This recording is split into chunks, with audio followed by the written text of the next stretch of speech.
राम जय राम जय जय राम। हिंदी शब्द है, बिल्कुल सरल है, आप लोग सब जानते हैं, लेकिन क्या करें, किसी की आवाज़ ही नहीं सुनाई दे रही। राम भगवान दूर जाएंगे अगर हम उनका नाम नहीं जपेंगे। वो हमारे सामने बैठे, ये सोचो, ये मत सोचो कि ये मूर्ति है, मूर्ति नहीं है। अगर आप मूर्ति में साक्षात दर्शन करना चाहते हैं तो आपको हृदय से भगवान का नाम लेना पड़ेगा। और वो तो कण कण में व्याप्त है।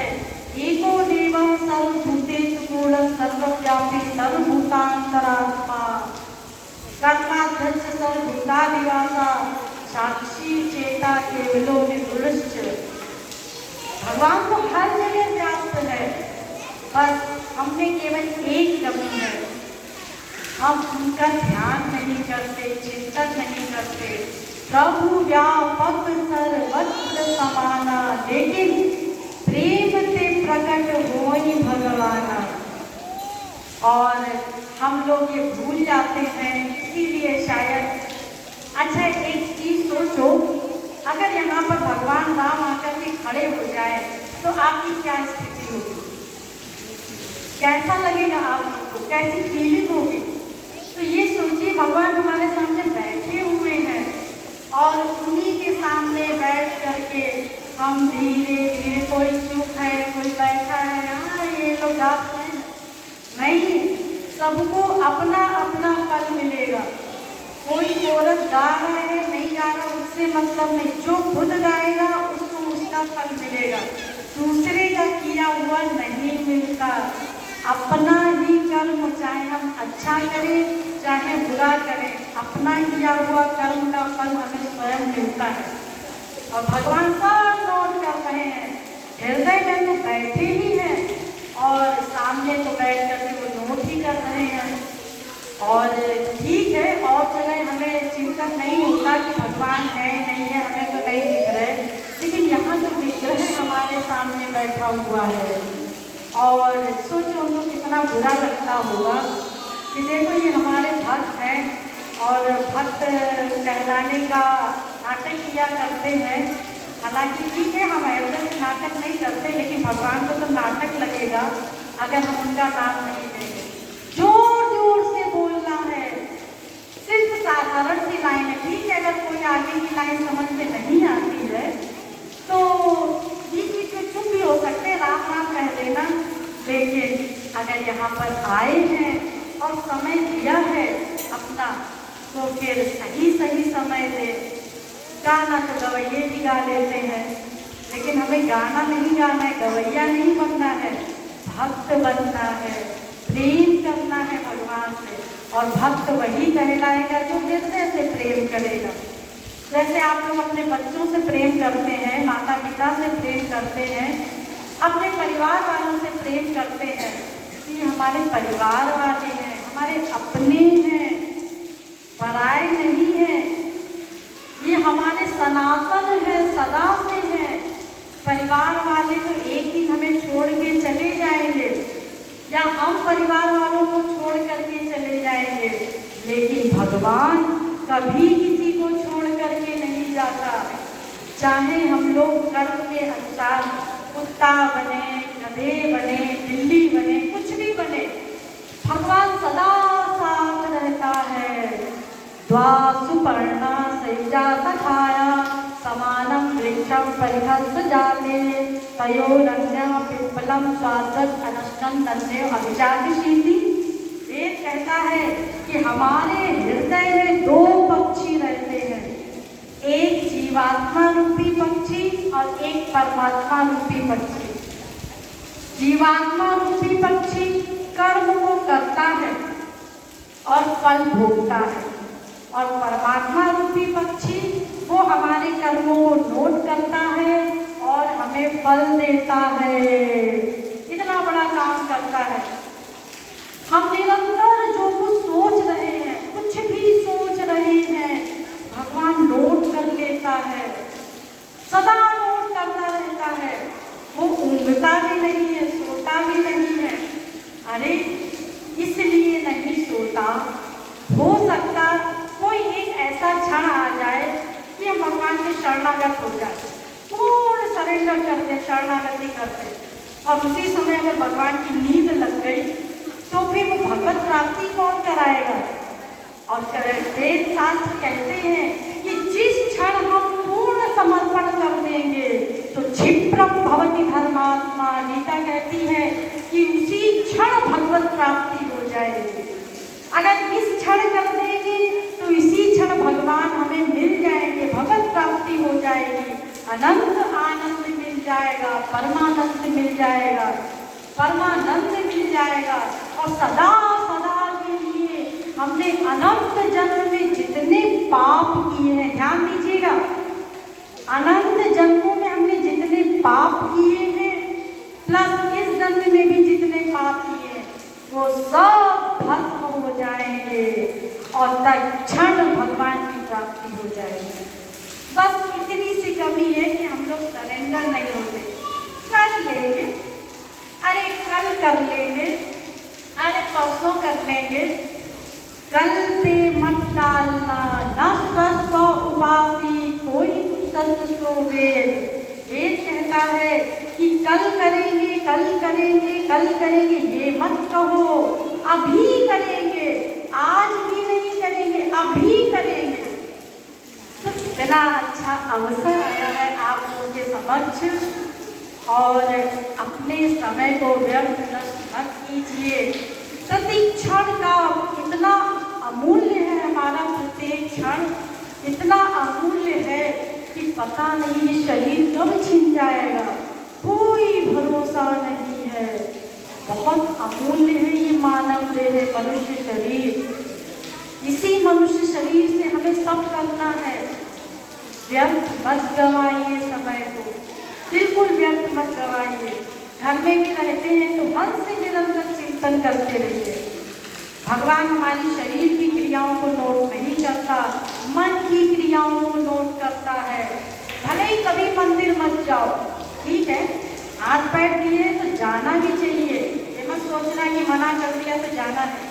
बाई चांस किसी कारण अगर नहीं भी जा पाए तो घर में ही बैठ करके भगवान का ध्यान चिंतन कीजिए। और शरीर दिया है तो लगाइए, भगवान के कार्य में भगवान के दर्शन कीजिए, मंदिर जाइए, पूजा पाठ कीजिए। लेकिन एक बात याद रखना, मंदिर भी जाएंगे तो भी भगवान हमारे मन का काम नोट करेगा, मन का वर्क नोट करेगा, शरीर का नहीं नोट करेगा। भगवान हमें कितने प्यारे लगे। हम कई दिनों से बिछड़े हुए अपने बेटे से मिलते हैं तो जैसे हमें बेटा मिलता है उसको जोर से चिपका लेते हैं, और भगवान के मंदिर जाते हैं तो क्या एक भी आंसू भगवान के लिए आता है कि हे प्रभु आप हमारे हैं और हम आपके हैं, उसके पश्चात भी हम आपसे कितना दूर हैं, आप हमें कब मिलोगे, कब दर्शन दोगे प्रत्यक्ष रूप में। कि व्याकुलता बढ़ाओ, व्याकुलता बढ़ाओ। वैसे ही व्याकुलता बढ़ानी है जैसे कि व्याकुलता अपने नाते रिश्तेदारों से बढ़ाते हैं। देखिए, ध्यान दीजिए, एक लड़की है, जब तक उस लड़की की शादी नहीं हुई, बहुत ध्यान से सुनिए, जब तक उस लड़की की शादी नहीं होती तब तक वो लड़की अपने मायके में ही अपने माँ बाप के सामान को ही अपना सामान मानती है। घर में अगर उसकी कोई सहेली आ जाए तो वो कहेगी अरे ये हमारी गाड़ी है, ये हमारा बंगला है, ये हमारा सब ऐश्वर्य है। लेकिन जब उस लड़की की शादी होती है तो जैसे ही शादी होकर कि वो अपने ससुराल गई तो ससुराल जाते ही जैसे ही उसने कदम रखा तो ये मेरा मकान है, ये मेरी दुकान है, ये मेरी गाड़ी है। अरे तू तो अभी मायके वाली गाड़ी अपनी गाड़ी बताती थी, अरे वो तो भैया की है, हमारी गाड़ी तो ये है जो ससुराल में है। तो देखिए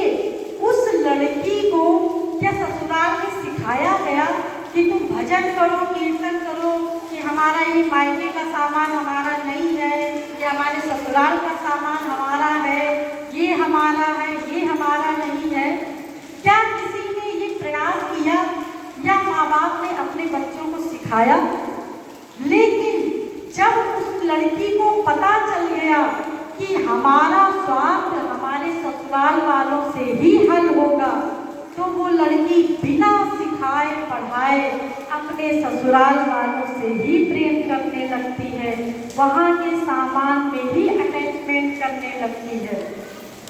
और जब हमको पता चल गया कि अनादिकाल से हम सुनते आ रहे हैं कि भगवान ही हमारा है, वही हमारा सब कुछ है, सदा हमारे साथ रहता है, तो भी हमारा प्रेम क्यों नहीं होता? क्यों हमारा प्रेम अभी तक भगवान से नहीं हुआ? बस यही कमी है कि हमने अपना नहीं माना। जिस दिन हम उनको अपना मान लेंगे, हमें ये विश्वास हो जाएगा कि ये सब यही रह जाएगा मरने के पश्चात, बस केवल हमारे साथ हमारे प्रभु जाएंगे।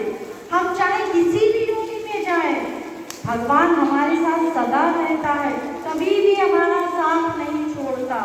1/100 सेकंड के लिए भी भगवान हमारा साथ नहीं छोड़ता, सदा हमारे साथ रहता है। सोचिए कितना बड़ा वो हमारा हितैषी है। संसार वाले तो इसी जन्म में रहते हुए भी हमारे नहीं है। वैसे मान लो किसी के पिताजी ने उसकी प्रॉपर्टी अपने बेटे के नाम ना करके पड़ोसी के बेटे के नाम कर दी, तो सोचिए हम फिर वो बेटा क्या सोचेगा? ऐसे पिता को गोली मार देनी चाहिए। अरे मैं इसका बेटा हूँ और ये सारी प्रॉपर्टी दूसरे के बेटे के नाम कर दी। हो भी रहा है संसार में, आप लोग रोज देखते हो, टीवी में सुनते हो और न्यूज़पेपर में भी पढ़ते हो। तो ये सब हो रहा है। जहाँ हम प्रेम करते हैं, वहाँ हमारे प्रेम का अगर स्वार्थ सिद्ध नहीं होता, जहाँ स्वार्थ सिद्ध नहीं होगा, वहाँ से हमारा अटैचमेंट हट जाएगा, प्रेम समाप्त हो जाएगा। हमारा जितना भी ये संसार में प्रेम दिखाई देता है, ये सब स्वार्थ का प्रेम है। नवारे पतित कामाय पतिप्रियो भवत्यात्मनस्तु कामाय पतिप्रियो भवति। नवारे जायाय कामाय जाया प्रिया भवत्यात्मनस्तु कामाय जाया प्रिया भवति। नवारे सर्वत्र कामाय सर्वं प्रियं भवत्यात्मनस्तु कामाय सर्वं प्रियं भवति। आत्मा वाले द्रष्टव्य, मंतव्य, श्रोतव्य, निधिध्यासितव्य मैत्री। बृहदारण्यकोपनिषद। इसमें कहा जा रहा है कि संसार में कोई भी जीव, माता पिता, भाई बहन, स्त्री पति, कोई भी किसी के सुख के लिए प्रेम नहीं कर सकता। और हमें जो ये सुख दिखाई दे रहा है, ये प्रेम दिखाई दे रहा है, ये केवल अपने स्वार्थ का प्रेम है। अगर आप लोग छोटा मोटा नाटक कर ले, अगर कोई स्त्री नाटक कर ले कि अरे हम तो किसी और से प्रेम करते हैं और पति को पता चल जाए, तो पति को अपनी स्त्री को छोड़ने को तैयार हो जाएगा, अच्छी खासी महाभारत हो जाएगी। या पति का कहीं और अटैचमेंट स्त्री देखेगी तो स्त्री को भी द्वेष हो जाएगा। तो ये जो भी दिखाई दे रहा है, ये केवल देखने का है प्रेम। वास्तविक प्रेम तो भगवान से ही हो सकता है, क्योंकि भगवान स्वार्थी नहीं है। भगवान को किसी से कुछ नहीं चाहिए, और जिसको किसी से कुछ नहीं चाहिए, वास्तव में वही प्रेम कर सकता है। एक महापुरुष और एक भगवान, केवल विश्व में ये दो ही लोग ऐसे हैं जो वास्तव में प्रेम कर सकते हैं, और इन्हीं दो को किसी से कुछ नहीं चाहिए।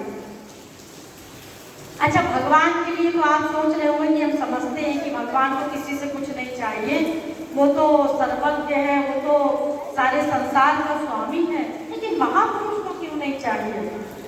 अरे देखिए, महापुरुष के लिए कहा गया है, जानत तुम्हें हो जाए। जिसने उस परम परमेश्वर को जान लिया, जिसकी शरणागति करके उसको प्राप्त कर लिया, तो वो मनुष्य जिसने भगवत प्राप्ति कर ली, तो जिस क्षण उसने भगवान की प्राप्ति कर ली, उस क्षण से उसके प्रत्येक कार्य को, प्रत्येक आइडियाज को भगवान ही गवर्न करता है, भगवान ही उसको चलाता है।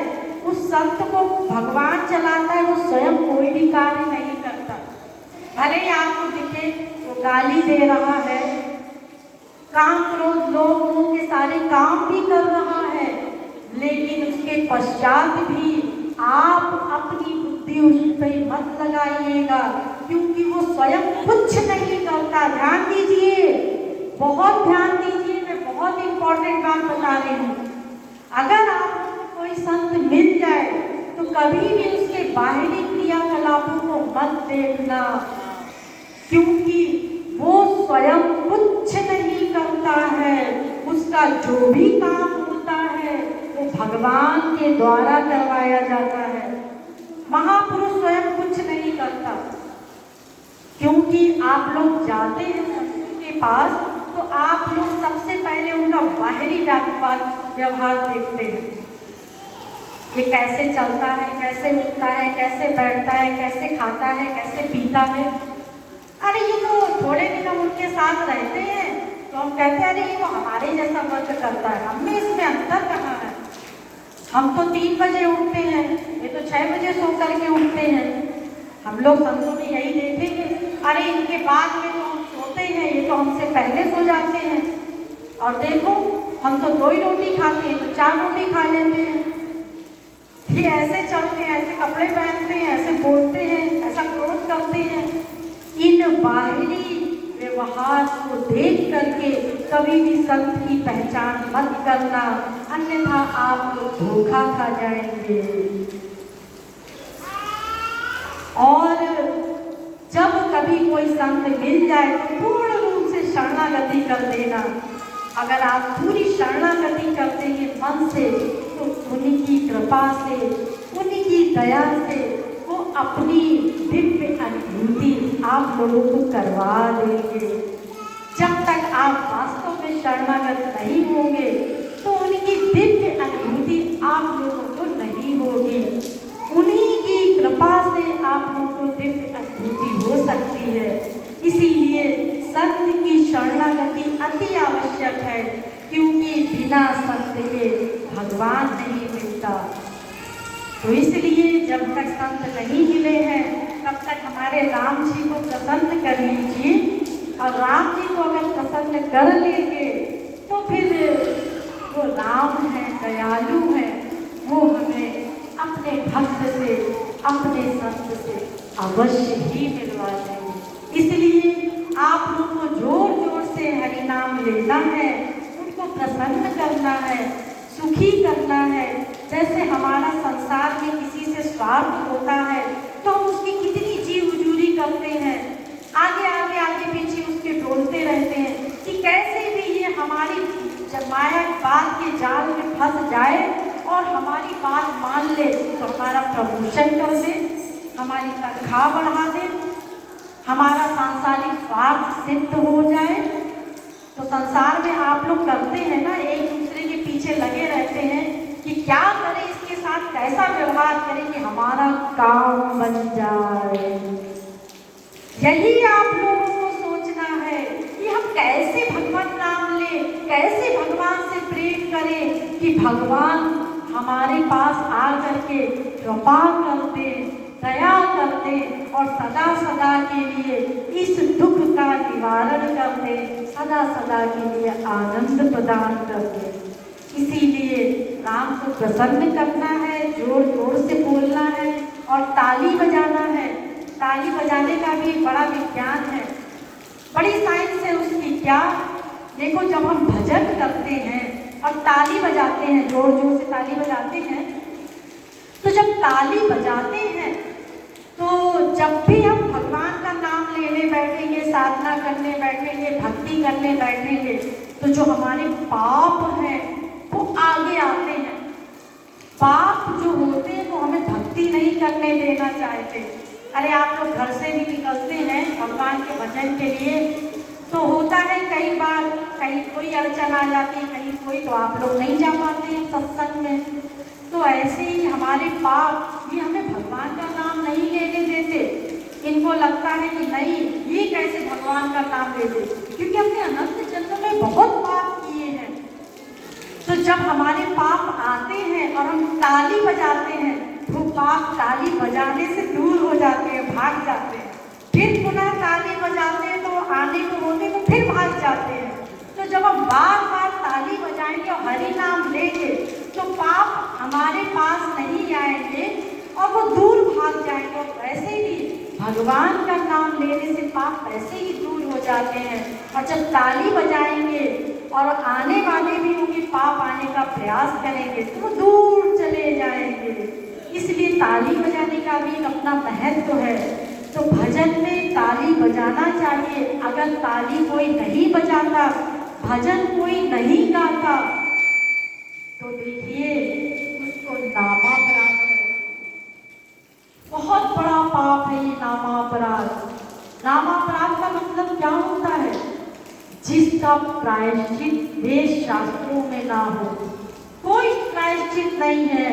अगर हम कीर्तन में ताली नहीं बजाते, भजन नहीं गाते, किसी संत का अपमान करते हैं, उसकी बुराई करते हैं, कुसंग करते हैं, भगवान के नाम में भी हम भेदभाव करते हैं, तो वो नामापराध की श्रेणी में आता है।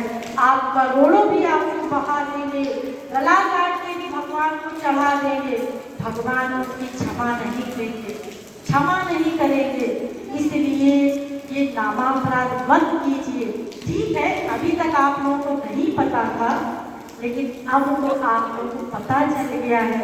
इसलिए अब लापरवाही मत करना, कहीं भी मत करना। आज तो नहीं करना, लेकिन आप लोग आगे भी कभी सत्संग करेंगे तो ये लापरवाही मत करना। सदैव याद रखना कि अगर नामापराध हो गया तो करोड़ों आंसू बहाओ भगवान के सामने, अनंत जन्म तक आंसू बहाओ। ना भगवान क्षमा करेगा, ना संत क्षमा करेगा, और सदैव हमें नरक के चक्कर लगाने पड़ेंगे। इसलिए इस चीज का विशेष ध्यान रखना। अरे हम लोग संसार में भी जोर जोर से जब एक दूसरे से लड़ते हैं तो गला फाड़ फाड़ के चिल्लाते हैं। आप लोग लड़ते होंगे, जानते होंगे, दिव्य लीलाएं होती हैं आप लोगों के घरों में, दिव्य लीलाएं करते रहते होंगे आप लोग जाने। देखो मैंने तो गृहस्थी की नहीं, मैं नहीं जानती। हाँ, कभी कभी आप लोग के ऐसे दर्शन हो जाते हैं जब मैं परिवारों में रुकती हूँ आप लोग के घरों में, तो तब आप लोग कितना जोर से चिल्लाते हैं। अगर बीवी थोड़ा तेज चिल्लाए तो पति और जोर से चिल्लाएगा, फिर बीवी और जोर से चिल्लाएगी, तो वो सुरसा हनुमान जी का युद्ध चलता रहता है। वो कहता हम पीछे नहीं हटेंगे, और कहते हम पीछे नहीं हटेंगे। अरे एक लोग चुप हो जाओ, लड़ाई खत्म हो जाएगी ना। कुछ लोग तो ऐसे हैं कि संतों से भी लड़ाई करते रहते हैं। नहीं, हम जो कह रहे हैं वही सही है। अरे नहीं, आप नहीं जानते गुरुजी, आप नहीं जानती दीदी जी, हम जानते हैं, हम जो कहते हैं वही सही है। तो आप लोग तो यहाँ तक बहस कर जाते हैं, क्या बताया आप लोग के मस्तिष्क का। तो ये सब हंसी मजाक बहुत हो चुका, अनंत जन्मों से हम कर रहे हैं। अब सीरियस हो जाओ, अब हमें कुछ करना है, मानव देह का कल्याण करना है, इस शरीर का उद्धार करना है। अगर आप लोग में से कोई विप्लव आया होगा तो मैंने वहाँ पे बताया भी था मानव देह का महत्व, कि बार बार मनुष्य देह नहीं मिलता।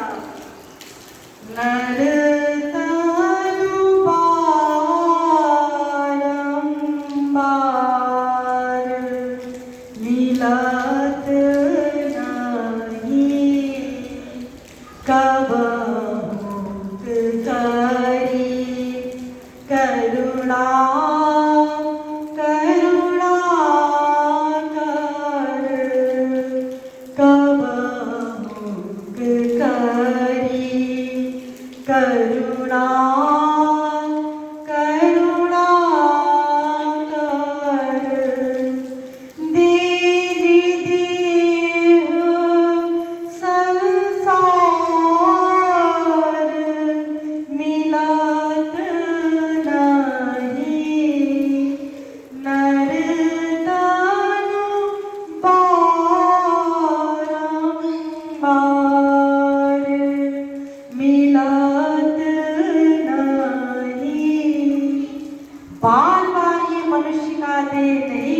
दिया। कभी करुणा करके भगवान ये मनुष्य का शरीर प्रदान करते हैं, कभी दया करके। और इसी मनुष्य शरीर में हम कर्म कर सकते हैं और फल भी भोगते हैं। अन्य 84 लाख योनियों में, चाहे वो देवता हो चाहे पशु पक्षी हो, किसी को ये सौभाग्य नहीं मिला है कि वो अच्छा कर्म करके, भगवान की भक्ति करके, भगवान से प्रेम करके, भगवान को प्राप्त करके सदा सदा के लिए सुखी हो जाए। सोचिए हमारा शरीर कितना इम्पोर्टेंट है, कितना आवश्यक है। तो इसीलिए इसको व्यर्थ नहीं गंवाना है। जो बीती बीती अब तो भजूं, जो बीती बीती अब तो भजूं, राधे राधे गोविंदा, राधे राधे गोविंदा भजूं, राधे राधे गोविंदा। जो बीत गई सो बीत गई, उसमें पश्चाताप मत करो, समय बर्बाद मत करो। लेकिन जिस क्षण से हमें ज्ञान हो गया, उस क्षण से हम अपने समय को बर्बाद ना करें, उस काम में लगा दे, भगवत भक्ति में लगा दे, भगवत प्रेम में लगा दे। और उसमें प्रयास भी तो नहीं करना है कुछ। ठीक जैसा प्रेम अपने नाते रिश्तेदारों से करते हैं, वैसा ही प्रेम भगवान से करना है। उनको कुछ भी मान लो, बेटा मान लो, पति मान लो, सखा मान लो, दोस्त मान लो, कुछ भी मान लो, कुछ नहीं करना है। देखिए भगवान कैसे नहीं आते हैं। जैसे गोपियां छाछ के बल पे ठाकुर जी को नचाती थी, आपके भी पीछे पीछे ठाकुर जी घूमेंगे। अनुप्रजाम में हम नित्यम पूयेत्यं गृहेणुभिः। वो भगवान, सोचिए समस्त ब्रह्मांड का नायक उस जीव के पीछे पीछे घूमता है उसकी चरण धूलि पाने के लिए। ऐसा सौभाग्य हम लोगों को मिला है। अगर हम चाहें तो भगवान को अपने पीछे पीछे घुमा सकते हैं। अभी हम भगवान के पास जाते हैं, हे भगवान ये दे दो वो दे दो, भिखारी जैसे मांगने चले जाते हैं।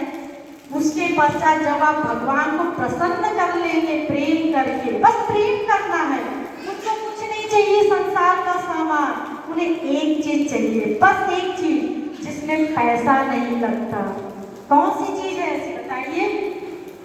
कौन सी चीज ऐसी है जिसमें पैसा नहीं लगता? आंसू।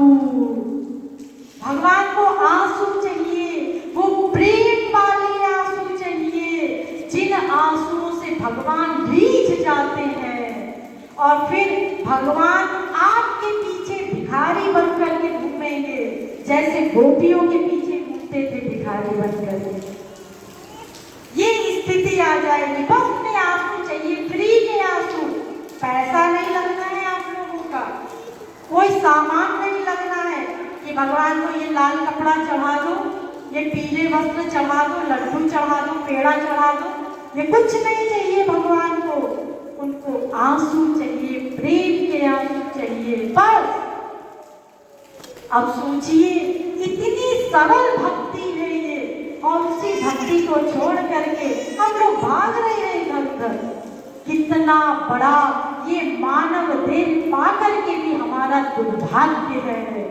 सोचिए एकांत में बैठ करके कितना बड़ा हमारा दुर्भाग्य है कि मनुष्य शरीर पाने के पश्चात भी और फ्री में भगवान को हम प्राप्त कर सकते हैं, तो भी हम लापरवाही कर रहे हैं, निरंतर लापरवाही कर रहे हैं।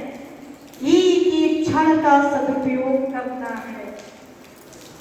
पता नहीं कब भगवान हमारे पास आ जाए। देखिए अभी प्रारंभ में ये प्रार्थना हुई थी, आप लोगों ने तो ध्यान से शायद सुनी ही ना हो। अगर उस प्रार्थना को आप लोगों ने ध्यान से सुना हो या कभी आप लोग सुन ले, तो उसमें एक लाइन है, कि भगवान अपनी भुजाओं को पसार करके हमारी प्रतीक्षा कर रहे हैं। सोचिए, निरंतर भगवान अपने दोनों हाथों को पसारे हैं कि हे मेरे जीव, हे मेरे बच्चे, तू मेरे पास आ जा, मैं तेरे लिए हाथ फैलाए खड़ा हूँ। कब आएगा तू? मैं निरंतर तेरी बाट जोहता रहता हूँ। मेरा होकर के तुझसे इतना दूर है, तू दुख में रहता है, संसार में दुख भोगता है, मुझे अच्छा नहीं लगता। भगवान हमारे दुख को देख करके दुखी होते हैं, लेकिन मजबूर है। उसके पश्चात भी हम भगवान के पास नहीं जाते, संसार में घूमते रहते हैं कि संसार से हमें भीख मिल जाए। अरे हम किस संसार से भीख मांग रहे हैं? वो संसार खुद ही भिखारी है और भिखारी से भीख मांगने जा रहे हैं। अंधे नहीं नियमाना यथाम धाम। एक अंधे ने कहा कि यहाँ सत्संग हो रहा है राम मंदिर में, जरा हमें पहुंचा दो कोई, हम तो अंधे हैं, जा नहीं सकते। तो एक अंधा सुन रहा था, तो उस अंधे ने कहा कि इसको क्या पता कि मैं अंधा हूँ। तो उसने कहा, ए अंधे, आ जाओ, मेरा हाथ पकड़ ले, मैं तुझे पहुंचा देता हूँ। उसने उसका हाथ पकड़ा और दोनों अंधे थे चूंकि, इसलिए बीच में एक गड्ढा पड़ा, उस गड्ढे में जाकर के गिर गए। तो ऐसे ही हम यहाँ भिखारियों से, जो संसार में प्रेम के भिखारी हैं, उन्हीं से भीख मांग रहे हैं, संसार वालों से, माँ बाप बेटा स्त्री पति से, कि हमें प्रेम की भीख दे दो, प्रेम दे दो, प्रेम दे दो। अरे जिसके पास प्रेम है ही नहीं, वो आपको प्रेम कहाँ से दे देगा? अरे जहाँ है जो चीज वहाँ मांगने जाइए ना, जहाँ जो चीज है ही नहीं वहाँ कहाँ मांगने जा रहे हैं? एक भिखारी के पास एक पैसे वाला जाए और कहे, ए भिखारी हमें पैसे दे दे, तो वो भिखारी कहेगा कि मेरे पास एक कटोरा है भीख मांगने वाला, यही तू ले लो, मैं तेरे को क्या दूं, मेरे पास तो और कुछ है ही नहीं। ऐसे ही हम संसार में भी भिखारियों से भीख मांग रहे हैं, लेकिन जिसके पास है सब कुछ, हमें मिलना है सब कुछ, उसके पास हम नहीं जाते। अरे वहां मांगिए भीख जहां आपको मिलेगा सब कुछ। और मैंने आपको बताया, आपको कुछ देना नहीं है, सिर्फ आंसू देना है, प्रेम के आंसू देना है, भक्ति के आंसू देना है। भगवान आपके पीछे पीछे घूमेगा। सोचिए, इतनी सरल भक्ति को छोड़ करके कितने हम कर्म कांड कर रहे हैं, यज्ञ तप व्रत आदि कर रहे हैं, इन सबसे कुछ नहीं होने वाला। मिला ही न रघुपति बिनु अनुरागा, ये जोग जब ज्ञान विरागा। कितने यज्ञ तप व्रत कर लो, बिना प्रेम के भगवान नहीं मिलेंगे, बिना प्रेम रीझे नहीं तुलसी नंद किशोर। सोचिए, इतनी सरल भक्ति है, केवल रोने से भगवान मिल रहे हैं, आनंद मिल रहा है। अरे भगवान और आनंद में अंतर नहीं है। आप कहेंगे भगवान मिल जाए तो फिर हम भगवान से कहेंगे आनंद दे दो, आनंद दे दो, आनंद दे दो। ऐसा नहीं है। आनंदो ब्रह्मेति विजानात् आनंदाधै खल्विमानि भूतानि जायन्ते आनंदेन जातानि जीवन्ति आनंदम प्रयत्तरिसं विसन्ति। अरे भगवान का ही दूसरा नाम आनंद है, सुख है, हैप्पीनेस है, कुछ भी कह लो आप, दिव्यानंद है, प्रेमानंद है, जो नाम लेना है ले लो। भगवान का दूसरा नाम ही आनंद है। भगवान मिल गए मतलब आनंद मिल गया। और फिर एक बार आनंद मिल गया, ध्यान दीजिए इस बात पर, एक बार अगर हमें आनंद मिल गया तो उसके पश्चात कभी भी दुख नहीं आएगा। फिर हम संसार में ऐसे ही रहेंगे जैसे कि रहते हुए भी संसार से पृथक रहेंगे। जैसे कि कमल के पत्ते पर जल होता है, पत्ते पे रहने के बाद भी उससे पृथक रहता है, पद्म पत्र विमाम भसा है, वैसे ही हम इस संसार के रहेंगे और वैसे ही वो संत रहते हैं, रहेंगे इस संसार में और संसार जैसे कार्य भी करेंगे। अरे भगवान आए, भगवान ने भी तो किए हमारे संसार जैसे काम, ऐसे ही संत भी करते हैं, लेकिन ये संसार उन पर हावी नहीं होगा, उनको परेशान नहीं करेगा, दुखी नहीं करेगा, निरंतर आनंदमय रहेंगे और आनंदमय रहते हुए ही भगवत धाम चले जाएंगे। तो आपको कितना सरल मैंने भक्ति बता दी, कुछ नहीं करना है, बस भगवान का नाम लेना है, जो नाम अच्छा लगे। भगवान के नाम में भेद नहीं मानना है, राम राम अच्छा लगे, श्याम श्याम अच्छा लगे, शंकर जी का नाम अच्छा लगे, शिव जी का वो ले लो, जो अच्छा लगे। भगवान के नाम में भेद नहीं है, भगवान में भेद नहीं है, भले ही नाम अलग अलग हो। तो जैसे आपका प्रेम बढ़े भगवान से, ऐसे प्रेम बढ़ाइए। तस्मात् केनाम पायने मन कृष्ण निवेश, जैसे जिस भाव से, जिस प्रकार से भगवान से प्रेम बढ़े। ये मत सोचो कि वेद शास्त्रों में ऐसा नहीं लिखा है, ऐसा नहीं लिखा है। आप अपनी तरफ से भक्ति बना लीजिए कि हमें तो ऐसे भक्ति करके आनंद मिलता है, बस जैसा आपको अच्छा लगे। कोई नियम बंधन नहीं, ना देश नियमस्तस्मिन् ना काल नियमस्तथा। भगवान की भक्ति में कोई नियम नहीं है। कर्म कांड में नियम है, लेकिन उससे भगवान का प्रेम नहीं मिलेगा। और भक्ति से आप अगर स्वर्ग जाना चाहें तो स्वर्ग भी मिल जाएगा। ठीक है, आप सोचें कि हमें भगवत भक्ति, भगवत प्रेम नहीं पाना है, हमें तो स्वर्ग जाना है, तो स्वर्ग भी बस भगवान के सामने रोने से मिल जाएगा। भगवान के पास पहुंच जाओगे, भगवान आपसे पूछेंगे कि क्या चाहिए बेटा, तो आप कह देना हमें स्वर्ग चाहिए, हमें आपका गोलोक धाम नहीं चाहिए, साकेत धाम नहीं चाहिए, हमें तो स्वर्ग चाहिए। ठीक है बेटा, स्वर्ग ले ले। भगवान तो चाहते ही ऐसी वैसी चीज मांग ले और फिर हमें तो इनके पीछे पीछे नहीं घूमना पड़ेगा। तो जो चाहिए भक्ति से मिल जाएगा, आप लोगों को कुछ करने की आवश्यकता नहीं है। भक्ति में कोई कर्म कांड करने की आवश्यकता नहीं है। हाँ, भगवान की भक्ति अगर आपको नर्क भी चाहिए, वो भी भक्ति से मिल जाएगा। आप भगवान के सामने रो और भगवान मिले तो कह देना हमें तो नर्क चाहिए, तो भगवान नर्क दे देंगे।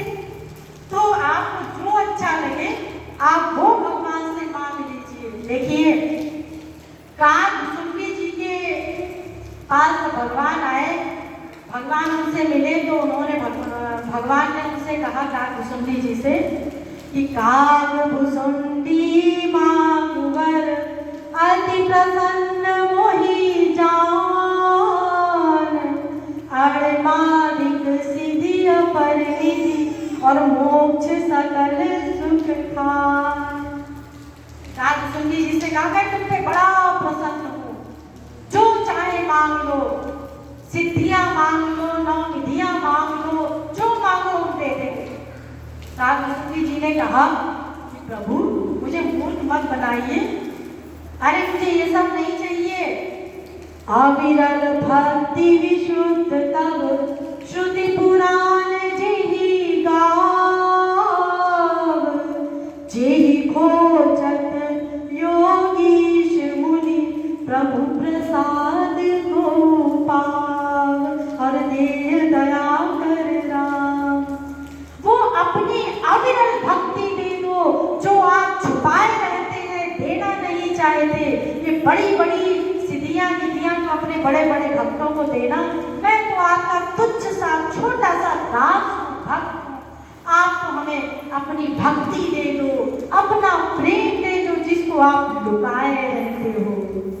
तो वहां भगवान ने एडमिट किया है, सुनु बायस तै परम सयाना, काहे न मांगत अस वरदाना। अरे तू तो बड़ा चालाक है।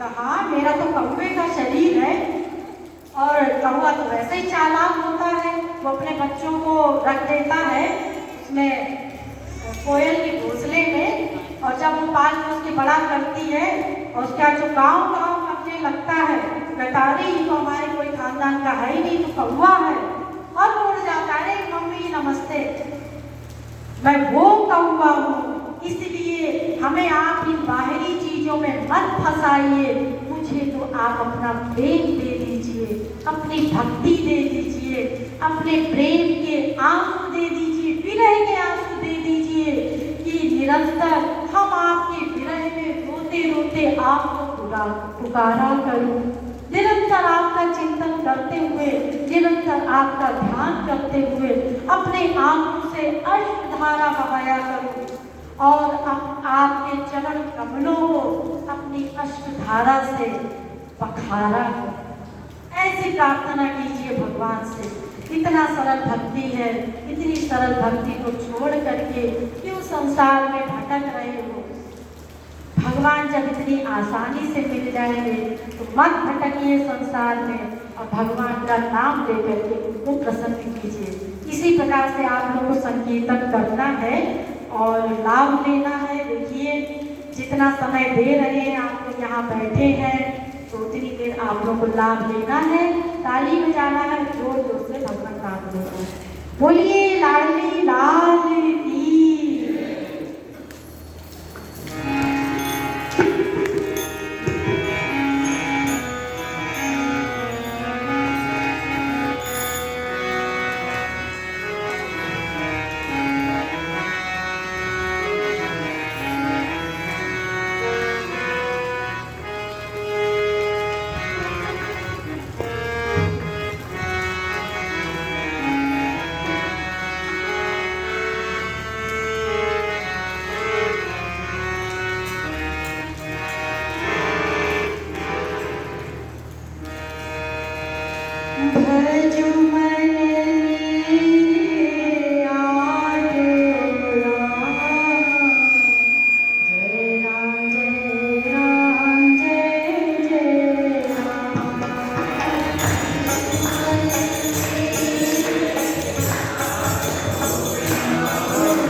राम और श्री कृष्ण, ये दो अवतार ऐसे हुए हैं, ये पूर्णावतार कहे जाते हैं। बाकी नरसिंह अवतार भी हुआ है और भी भगवान के अवतार हुए हैं, इतने सारे अवतार, वाला अवतार आदि आदि अनंत अवतार भगवान के हो चुके हैं। लेकिन जो राम का अवतार है और श्री कृष्ण का अवतार है, इसको पूर्णावतार कहा जाता है। इसमें भगवान ने बहुत सारी लीलाएं की हैं, इतनी लीलाएं की हैं कि लीलाओं को देख करके हम अपना कल्याण कर सकते हैं। क्यों? देखिए, अगर भगवान ने जो थोड़े थोड़े समय के लिए अवतार लिया है, जैसे नरसिंह अवतार लिया, भगवान आए और हिरण्यकश्यप को मारा और चले, बस इतनी सी लीला की है और कोई लीला नहीं थी, तो आप क्या चिंतन करेंगे? और वैसे भी इतना भयानक रूप भगवान का, कैसे प्रेम होगा?